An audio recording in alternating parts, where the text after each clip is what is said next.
Hello and welcome to the week ahead.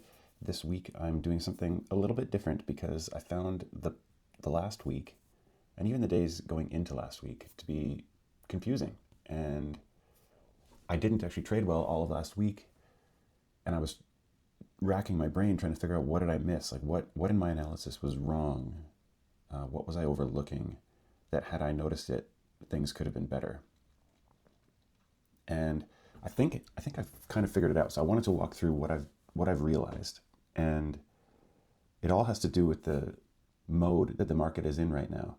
Like right now, we are not exactly in a trending market. I mean, you can look at this and clearly see that we're, we're basically like a broadening formation here on SPY. We're just sort of chopping in a range, and you could even draw it as a box.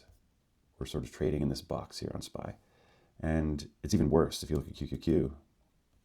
It's been going on for longer, and we're just sort of stuck in this area. And the mode of this market is very different than the mode of this market from back here, right? And so trading in here just requires a different set of rules. I feel like when you're in a trending market and you're moving in one direction, up or down, you're sort of measuring the moves and trying to figure out most likely scenarios based on retracement sizes. So if you make a giant leg up, and then you're looking at how much distance did you cover, and then on the move down, you're thinking to yourself, well, depending on how far I get down, if it's a little bit down, more likely I'll bounce. If it's further down, I'll probably end up balancing. If it's even further down, probably a lower high and lower. So you're just sort of playing those probabilities in a trending market. Whereas if you're in a balancing market, the same rules don't really apply, right? You're not overall moving up. And so you move up and then you retrace a certain amount. Just because you've stopped there for a minute doesn't mean that you're now going to go higher, even though it was only a small amount from the top.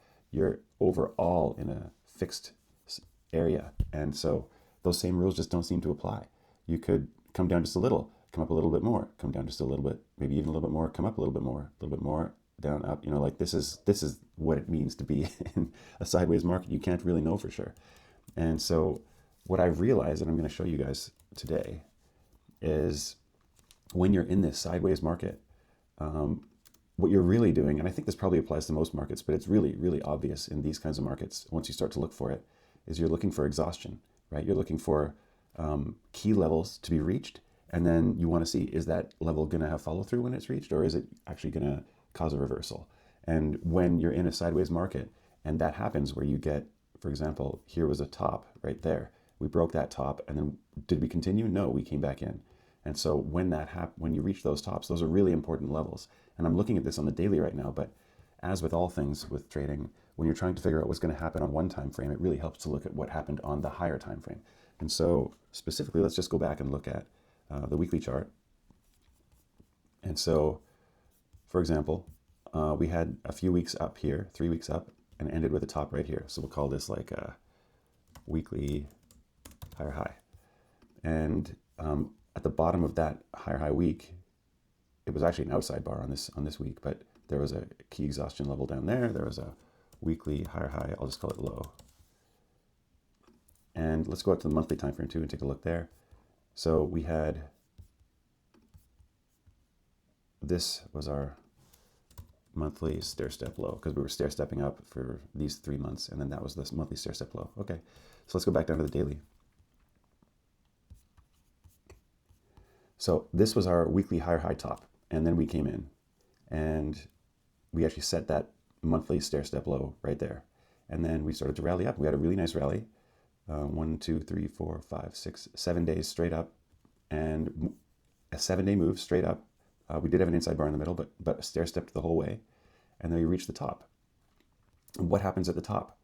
Well, we reversed, right? And so when you don't have that follow through, essentially there's stops and things being triggered up here. People are getting, all the bulls are exhausted. They've fought the whole way to get up here. They get to the top, fill all those orders, and essentially are looking for liquidity. And if you reach a key level like that and you can't go further, what are you going to do next? Well, you're going to look back in the other direction. And the target should be really the main level, the most important level is that monthly level. And so if you're going to reverse from there, and you're not in this, I mean, this kind of does look like a trending market, but so you might not have been sure, but you're you're basically at exhaustion top. You can't go further, you're going to go down. And so let me just look at the weekly again. Yeah, I'm going to get rid of this one and just look at this, because this one sliced through that one. So here was the weekly high low. This was the new weekly higher high. So we got this new weekly higher high. We had a weekly higher high low. And if you, at this point now, when we set this weekly higher high, you kind of had to be aware that either we're going to keep pushing up, and if we don't, if we're unable to push up, what are we going to do? We're going to come back down and we're going to test that low. And if we get through that low, what's the next key level? Well, it's this monthly and weekly low, right? This was a weekly higher low, I guess. No, this one was technically, so this was a weekly lower low, but it was a monthly stair step low, so it's a key level. And so here we get to this new top, which broke this high and couldn't sustain. So let's go down to the daily again. Couldn't sustain the level. And so let's go right down, look at like a 30-minute time frame. Right, so let's just circle it before I go down so I can find the right spot. So here was our top that we set on the weekly. And I'm even going to move that over right there. Okay, so now let's go down to the 30. So at the point that we're hitting this top, we're aware that this prior high from back over here, we've reached it, and now we need to see, are we going to follow through? And here we broke it, came up in pre-market, tried to couldn't even get to the pre-market high on this day, and came back down and balanced. So it's not the end of the world, right? Like this could just be a healthy 4-hour high or low or something like that. That's what this purple line is, the 4-hour EMA 12. And this was a Wednesday. And then into Thursday, we tried to reach that high of prior day in pre-market, couldn't do it again. And so we're reversing, right? And you actually, like, what I think the thing to remember when you're in a market like this, where things are more sideways than directional on the larger time frame, then you have to be aware you're at quote unquote exhaustion risk. You know, you had this big move up, you hit the top, and now the most likely scenario, if you're in a sideways market, is not continuation. The most likely scenario is actually going back down. If this can't continue up, which it's proving on this day as it starts to sink that it can't do, then it's a short. And if that is the short, where's your first target? Well, you've got all these days of action that are targets, right? So if you just go to the daily again, basically, if you break this day's low, then you're going to probably try for this day's low. And if you break that day's low, you're going to try for that day's low. And if you break that day's low, you're going to try for this day's low. And if you do that one, you're going to try for this one.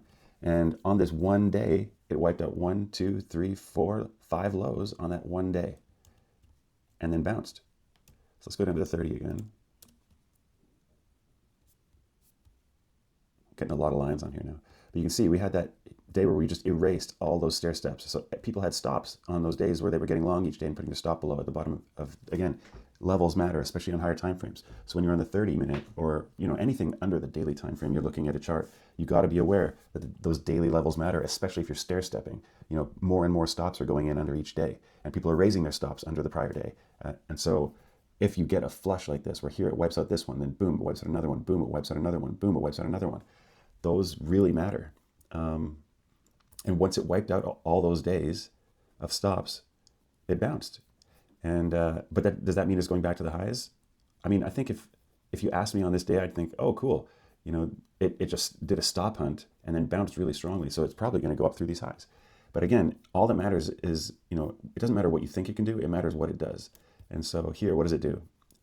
Gets a nice rally, gets an inside day after that big down day, tries to go lower here. Again, you always got to be looking like this was the exhaustion risk level on this balance. And you can see it tried to do this pre-market, couldn't do it, couldn't go down lower. When it tried to gap down, started to come up. If it can't go lower, it's going to go higher. So here's the next level it's going to try for. Let me just erase all my drawings again. I'll put them back on a bit, and I'll simplify my chart too. So yeah, here was your exhaustion level. Couldn't get lower in this pre-market. Starts coming back up. If it couldn't get lower, it's going to go higher. And what's it going to test? It's going to test this high. It's going to probably care about this one, which sort of coincides with that one. And it's going to be looking for this high here, which is the highest level. So on this day, it's going to try to get there. And it does get there. Can it go higher? So it has a little bit of a drop, tries to get up in after hours, can't make it, tries to get up in pre-market, can't make it. So on this day, again, exhaustion risk is the upside. And so if you have to be aware, like when you're looking at these charts, it's not just like where's the exhaustion risk, but you got to be thinking, what's the most likely scenario from here? The tightest risk I have available is thinking that this is going to implode and go back down. This is pretty much what I'm like, maybe go to this high right here and say, I'm going to risk to there, but I think it's going to reverse. And again, if it reversed once and bounced, came back up and reversed again, most likely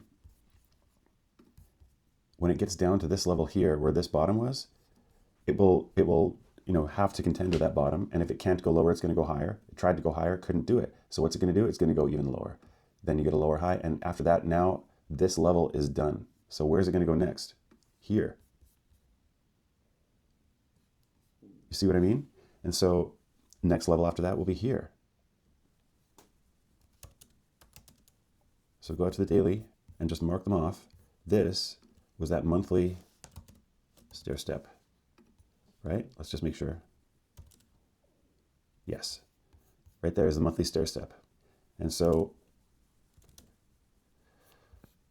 from this top where you had exhaustion risk and it couldn't go higher, first it's going to test this level here.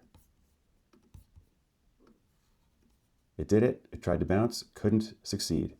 Now that it broke that level, this is the next one here. Came down, tested that level, tried to bounce, couldn't succeed. What's it going to do next?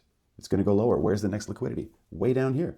So that's where it went, all the way down to here, drifted lower in the after hours, tried to get to this one, which, let's just see, what was that one? Probably had to be this. So this is another monthly stair step and weekly high low. And go back down to the 30. So yeah, in the after hours, it tried to get to that level and it couldn't even get there. Now, were you going to know down here that it was going to completely reverse? I'd say unlikely because it was drifting lower. And this is why I was so bothered on Friday, because that giant gap up really threw me for a loop. Let me just clean up my chart here for a sec. Okay, so if this was your short and your risk was to there, where did you expect it to get? Target one would have been this low, this low here. Target two, maybe this low from before.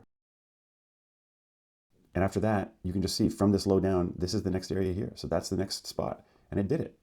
And once it did it, tried to go lower, failed to go lower. We had this gap up. By the time you get this gap up, I have all kinds of ways that I would think about this normally. I'd be thinking about retracement sizes, instead of looking for exhaustion risk and balance, I'd be thinking, oh, it's a downtrend based on the size of the retracement. We're going to expect a higher low, which is what I was thinking on Friday morning. So on Friday morning, I was like, okay, well, what time frame do I care about? Let's maybe look at the 4 hour. 4 hour pivots were high, low, lower, high, lower, low, lower, high, lower, low. So from this level to this level, what size of the retracement do we get? And look, it just went right up. So actually look at the 30-minute.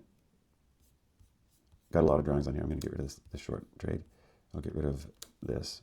Okay, so this was the 4 hour move down.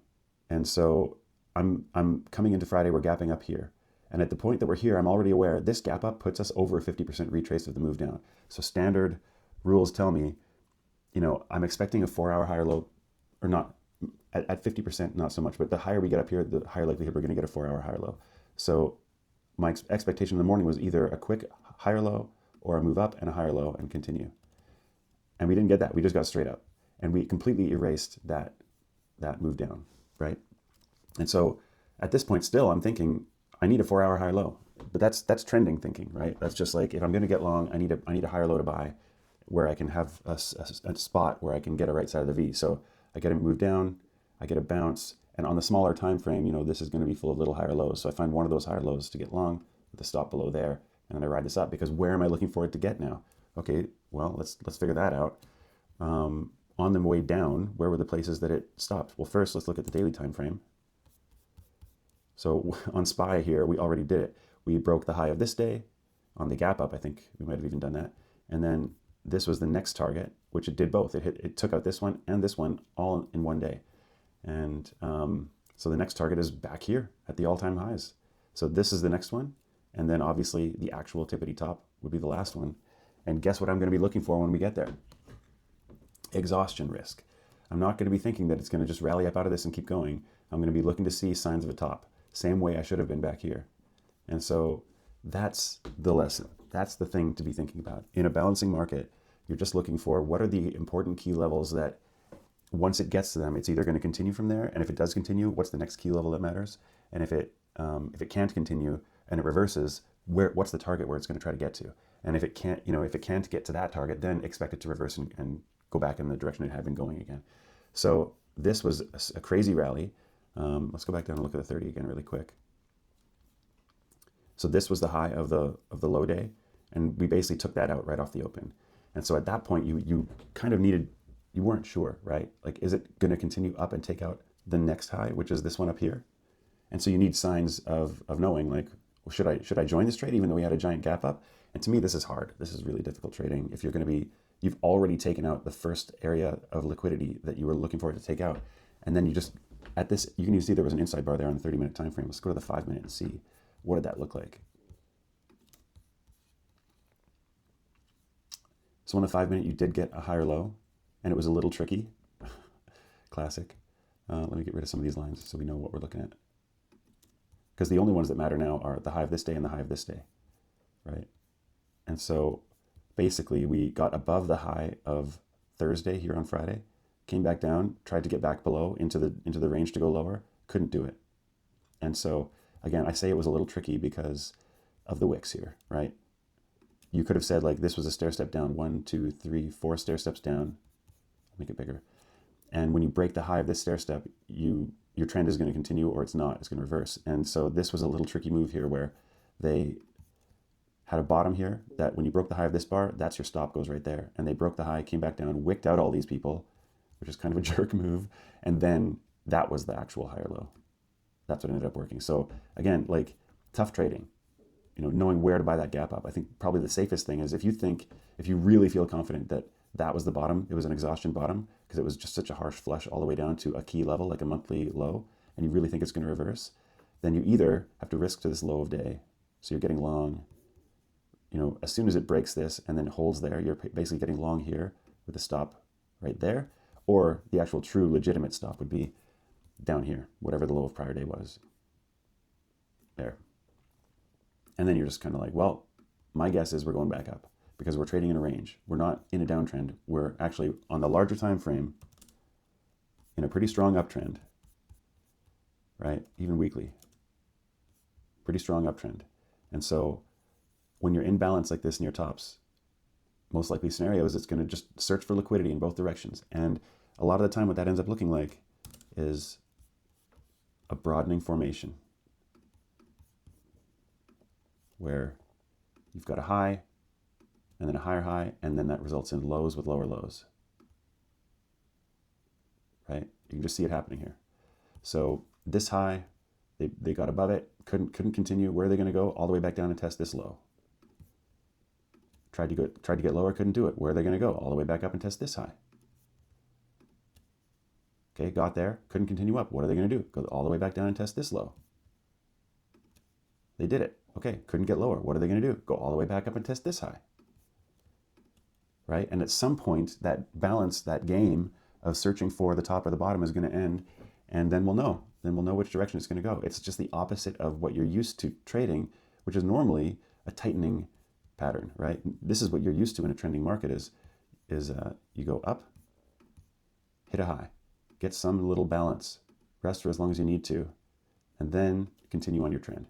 And the moving averages then do this thing where they're like, wait, you're getting away without us. And then you get slow. Oh, cool, you caught up. And you have that uptrend and the moving averages sort of track along with it. That's not what we're in right now. And nobody knows which way the market is going to go. And so they're searching in both directions to figure out which way do we want to go. Are we going higher? Oh no, okay, then I guess I'll check low again. We're not going lower? Okay, I'll check the high. And that's what's happening. And so with that in mind, it just sort of changes the game now. It changes the game where we're in this mode of balance. And on any chart like this where we're chopping sideways, I've got to be thinking exhaustion risk at key levels on higher time frames. So specifically, as I go through my charts, what I'm going to be doing this week is looking at what are the key levels on the weekly time frame and the monthly time frame that are going to be checked as we go into the next week. And I'm going to be marking those off in whatever nomenclature makes sense to me, and you should do the same for yours. And just wait to see when those key levels get reached, set an alert on it. When it gets reached, that's your area of interest. That's your area to decide, is there a trade here for me? Am I going to, once it gets to these highs again, first of all, is it going to get to the highs again, right? Like if we wake up and SPY is gapping down again and it's coming back down, this is basically a lower high now. And maybe the broadening formation is over. And maybe we're coming back down and we're going to test this low again. And if we break through that low, what are we going to be looking for? Well, we're going to be testing this low. Or zoom up to the higher time frame. Yeah, that's the weekly low we're going to be looking at for sure. Look at the monthly. That is the monthly low. And if we get through that one, where are we going to be looking next? This one. They're always going to be looking for those key levels on higher time frames where lots and lots and lots of people have put stop orders or buy orders. And I mean, a stop order is a buy order. And so this is what matters. Like, we could even come down here, and what if we come down and we don't go lower, right? What if we come down and we come really close to this, but we can't quite get there, and then we spend another day there, and we build an inside day, and we can't get lower. If we break the low of that inside bar, boom, we're probably going to flush, take out this low, and then check the one below. If we break the high of that inside bar, what are we going to do? Well, we're going to test the high of whatever this day is, and we're going to test the high of that day, and we're going to test the high of this day, and we're going to test the high of that day. It's just going to keep doing that. It's going to keep searching for that liquidity and trying to find out which way are we going. The market doesn't know. There's no person in here that's guiding the market, telling you what to do. The market is just a bunch of people looking for where money is going to go, and then we got there. Is it going to continue? And then the herd decides, are we going up? No, we're not going up. Okay, we're going down. Okay, we're going down. Let's go fast. And we get a flush, right? And so that's what's happening. And with that in mind, I'm going to pay a lot less attention to what's going on in the smaller time frames and a lot more attention to what's happening on the daily and the weekly and the monthly time frames. Those are the spots that really matter to me, and that's where I'm going to be looking to take trades. And that's it for me. I hope this was helpful. It certainly felt like a light bulb for me overnight as I was looking at this stuff and it was becoming clear. So, good luck in the week ahead, and happy trading. Hey, if you like my indicators on TradingView and you like the content I'm producing here on this channel, please remember to like and subscribe.